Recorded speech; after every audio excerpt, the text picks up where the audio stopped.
কপলি সমষ্টিৰ বাবে আজি দিনটো এটা মাইলষ্টন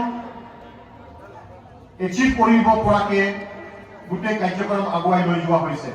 আমি কাৰ্বি আংলং অট'নমাছ কাউন্সিলৰ জৰিয়তে যিবোৰ কাম আমাৰ ৰাইজৰ উন্নতিৰ বাবে হাতত লৈছো সেইখিনি আমি আজি তাৰ পৰিণাম আমাৰ ৰাইজে পাবলৈ সক্ষম হৈছে।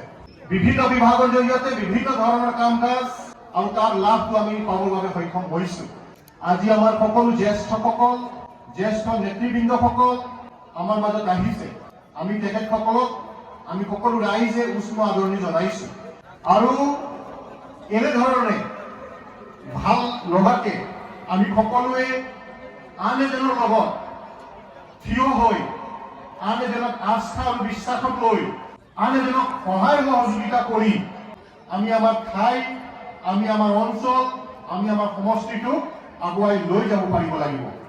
মই বেছি বহলাই নকওঁ, সময়ও হৈছে কেইবাটাও কাৰ্যসূচী হোৱাৰ বাবে।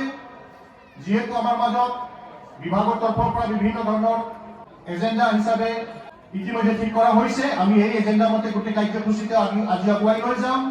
The object of the meeting আৰু welcome speech হিচাপে মই ইমানতে সামৰণি মাৰিছো আৰু সকলোৰে যাতে মংগল হয়, সকলোৱে যাতে স্বাস্থ্যৱান হয় তাৰ বাবে মই ঈশ্বৰৰ ওচৰত প্ৰাৰ্থনা জনাইছো। মই পুনৰ এবাৰ আমাৰ সন্মানীয় CEM মহোদয়ক, আমাৰ মাননীয় এই বিভাগৰ EM তথা সন্মানীয় সাংসদ মহোদয়, আমাৰ বিধায়ক মহোদয় প্ৰমুখ্যে আমাৰ নেতৃবৃন্দসকলক মই আকৌ ধন্যবাদ দিছো, শলাগ লৈছো আৰু ইমানতে মোৰ ওয়েলকাম স্পিচ সামৰণি মাৰিছো। ধন্যবাদ, নমস্কাৰ, কাৰ্যম। ধন্যবাদ।